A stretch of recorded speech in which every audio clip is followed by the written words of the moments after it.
Aquarius, let's do you. Welcome to Pure Tarot, by the way. Okay, I have a few decks in front of me. The choice is a little eclectic, and it's okay. I just did Aries. It kind of worked. At least I think it did. So that's what it is. We're going to jump into it.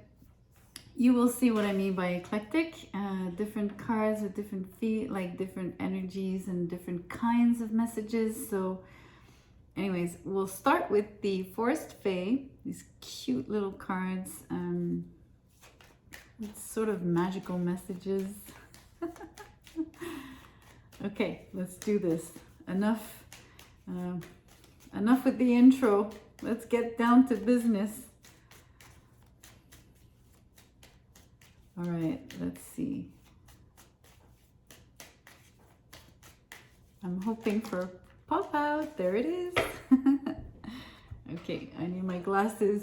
These messages are like this small. Oh, wow. I can't believe this. Look at this card. The Griffin. It's beautiful. It says, be brave and fly above the clouds. And look, there's like a third eye on his breastplates. That is a gorgeous, gorgeous card for you, Aquarius. I'm stoked.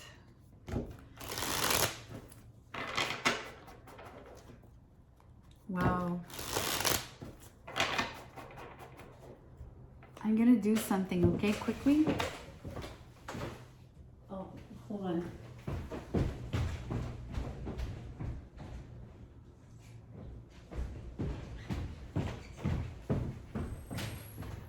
I have this book about mythical creatures.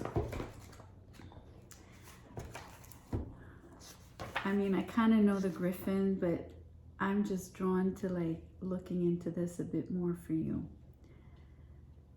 How do you spell that? Griffin? There's got to be a Griffin in here.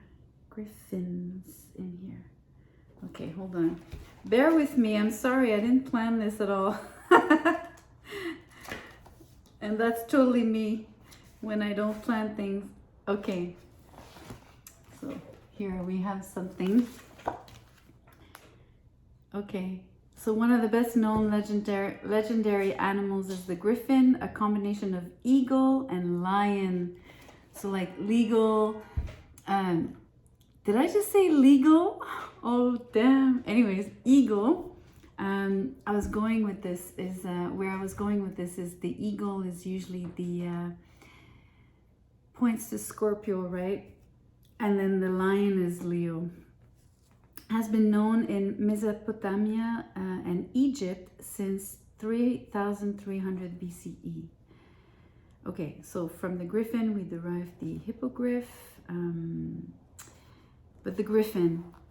So the beast has the body of a lion and the head, wings, legs, and talons of an eagle, said to be the offspring of the king of beasts and the king of birds. The Griffin was considered to be particularly powerful and majestic. Anyways, I'll be reading this. I love this. Okay. I guess that's what maybe needed to be said. Some allusion to Scorpio and Leo. All of that for that. I hope you didn't click off. Where's the damn tarot read in this? Okay, here are some cards that I made. Okay, we have one. The keyword is Oasis. Okay, this pointed to Mesopotamia and Egypt, and then here we have Oasis. Okay, so for me, it's like the oasis in the desert. We have deserts in Egypt. Are you planning for a trip? Are you planning to fly to Egypt? Interesting. Doesn't have to be Egypt. It could be anywhere where you have an oasis, right? So symbolically speaking, an oasis is where you feel safe and you can rest and you can replenish and mostly drink. Lots of water, right? Water becomes extremely important, especially because it's encircled by the desert. Anyway, let's draw some tarot. Let's see what comes out and how it ties in. This is going to be really interesting.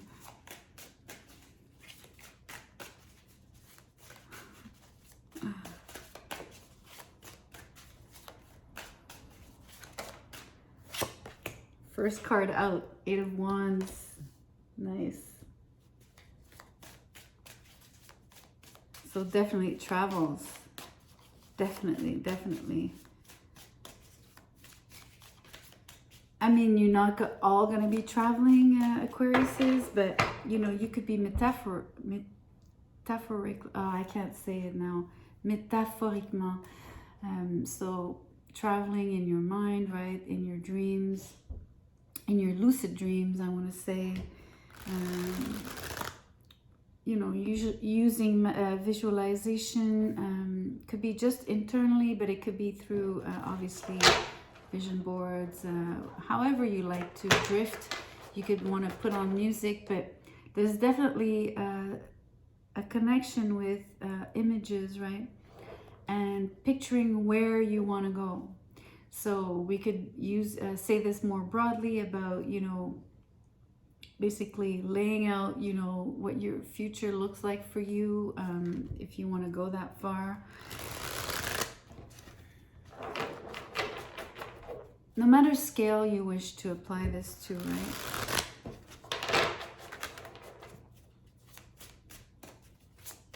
Let's get some more cards. What turned? The Knight of Cups. Wow. So either maybe this oasis, you know, this cup on the Knight of Cups almost becomes like the oasis, the place you need to go where the water is, right? And it's, like I said, it's this very specific spot, because an oasis is, you know, there's not that many within the desert, you know what I mean? And they're in specific places. They're hard to find as well. They're also defined by mirages. Is that how you say it? Mirage? Mirage is, you know, when you have in the, so the heat in the desert creates this illusion, this, you know, you think you see water, right? But that's not what it is. So that's really, really interesting. So I sense that, just quickly, the Eight of Wands with the Knight of Cups here, this definitely, if you want to take the more traditional interpretations, so definitely a communication of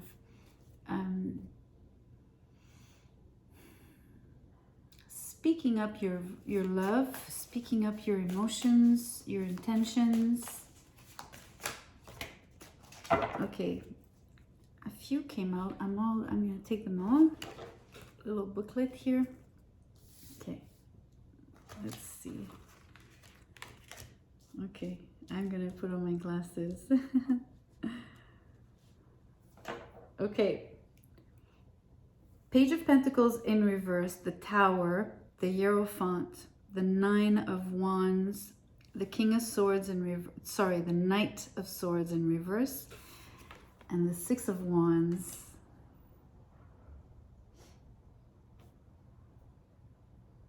Okay. This is really interesting. Tower, Hierophant, sort of smack in the middle like this.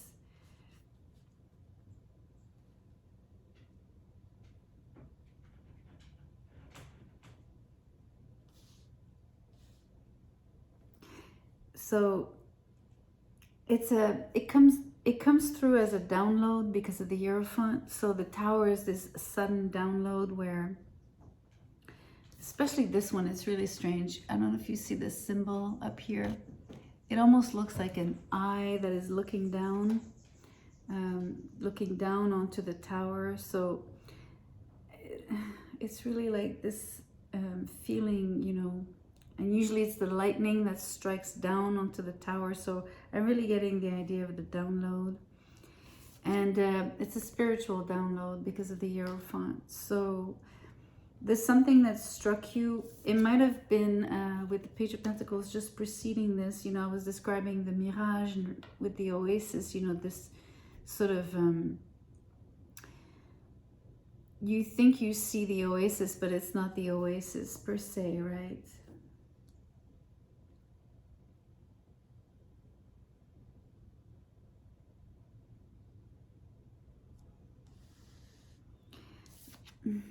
How can I put this? This Page of Pentacles in reverse. So it would have been like an abortion, like a, I'm gonna say aborted, it's hard to find the right word on this card. Even aborted is strong.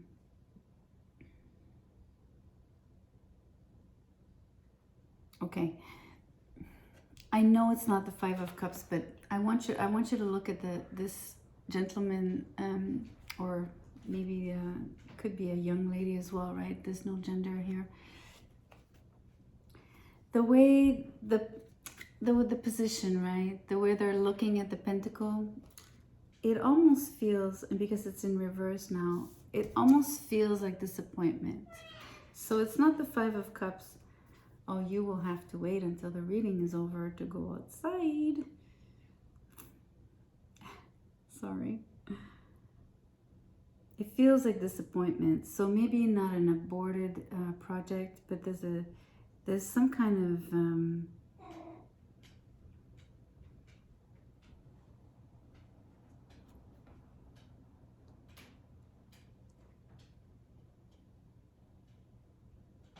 there's a dead end. It feels like a dead end. You know, it's like the page usually has this like brand new, either like a fresh idea, especially the pentacles, right? A fresh idea of, you know,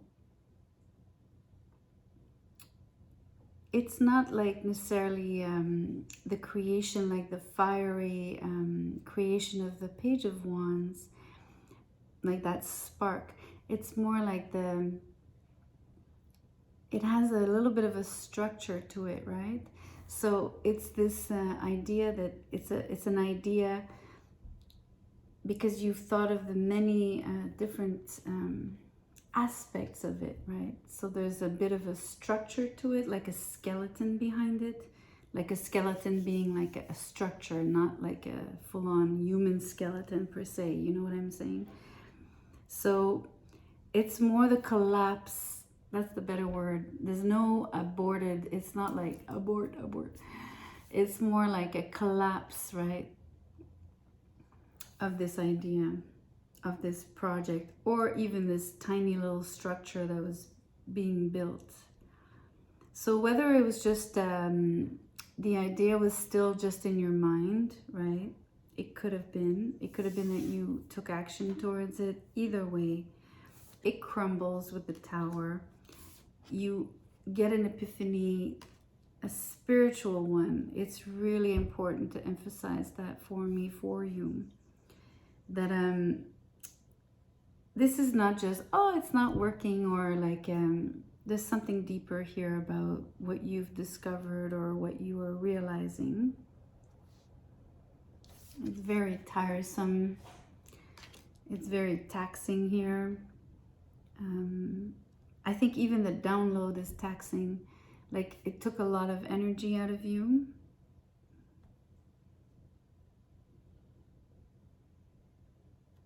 It's also, it scratched you, okay? Yeah, it left a little scratch. Not a big scar, Then we have this Knight of Swords in reverse. You know, for me, the Knight of Swords would have been this Griffin, right? Is the Griffin brave and flying above the clouds? But here he's not flying.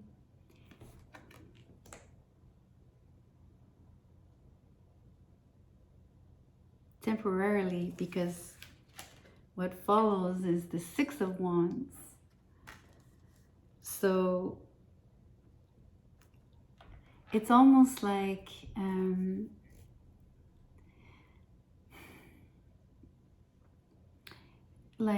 taking that step back to better, how do you say in English, décoller, when the plane lifts off. That's the words. Those are the words. So it's almost like a setback to get a proper lift off.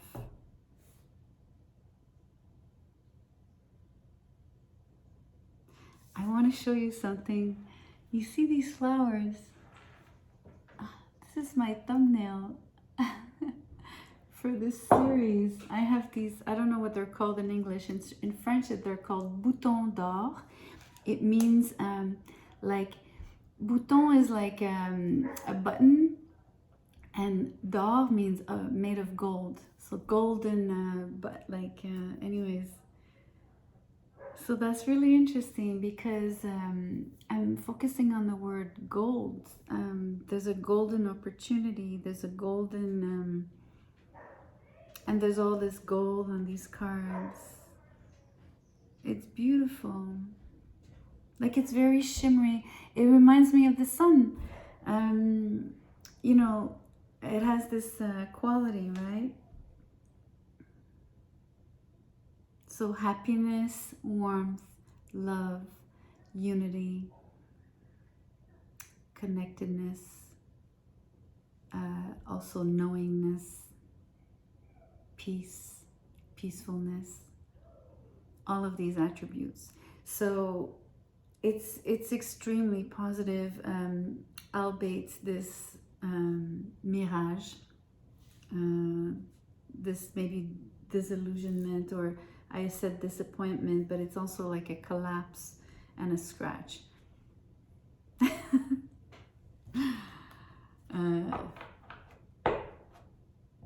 It has a very happy ending, and it's not necessarily the happy ending is how you come out of it. I want to emphasize these two cards, this Hierophant with the Six of Wands. There's a very strong, I tie them strongly together. Like, yes, it's a tie, right? It's a strong tie.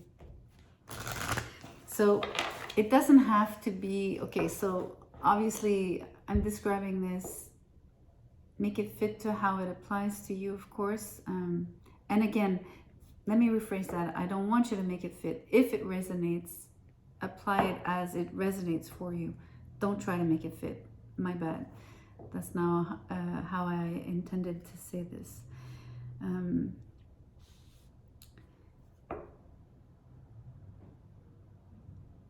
So I don't necessarily want to say this is about a person. This is about. It's not like that.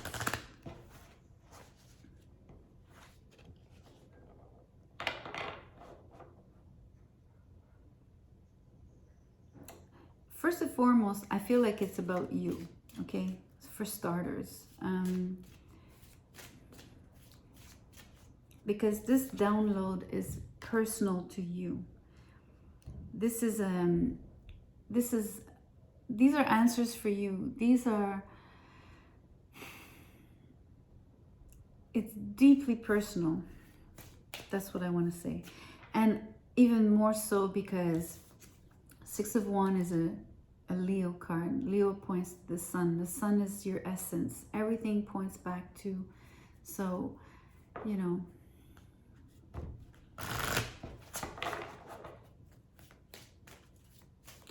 I'm also going to say something.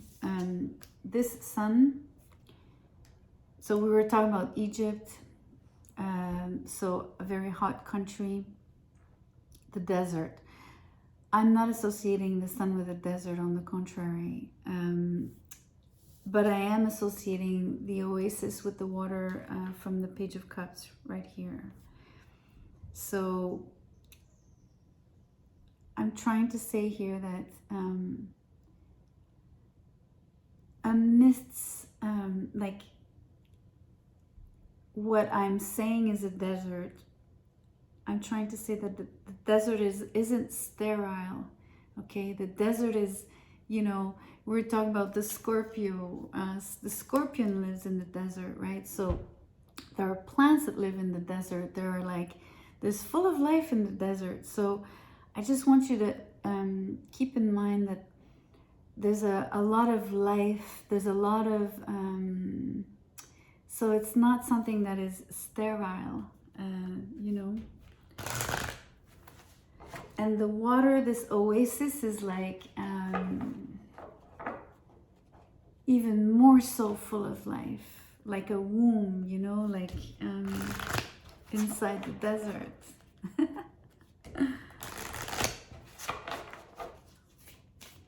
Okay, I have this love oracle. It's anyways, yeah, it's a love oracle. Let's get a card for you.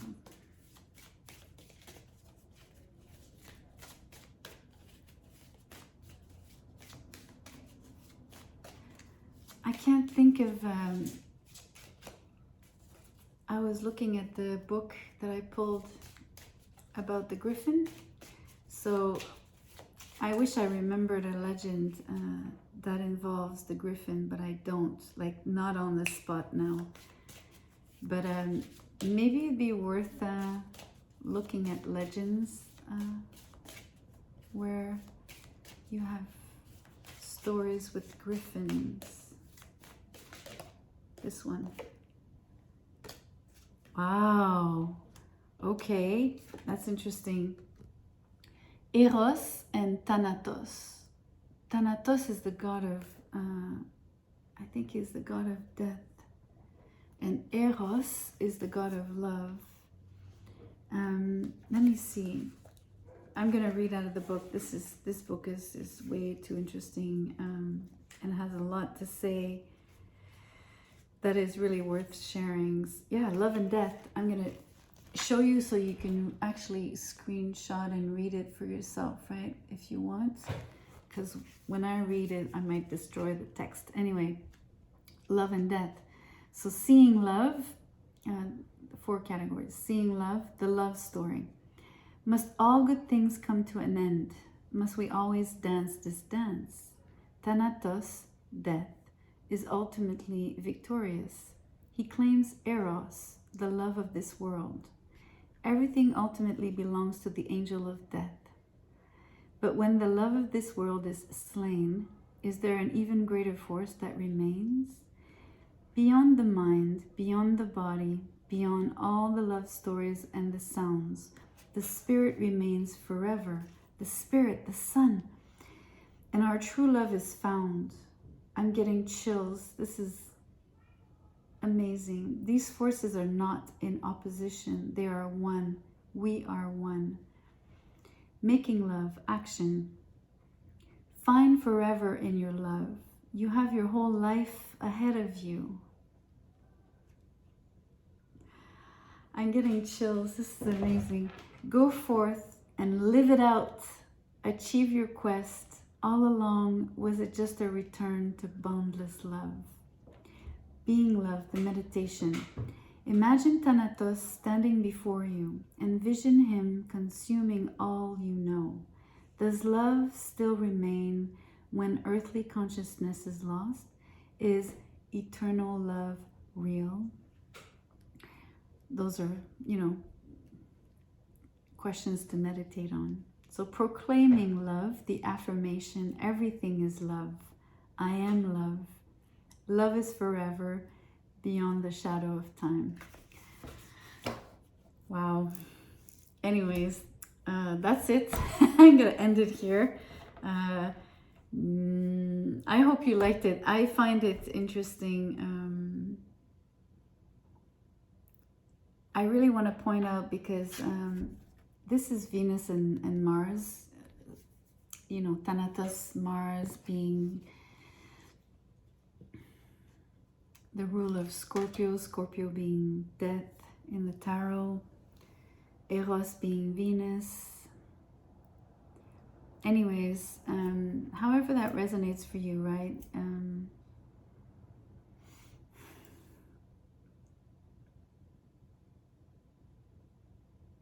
Yeah, there's been a strong emphasis, and I think this is why, without knowing, I got up to get the book.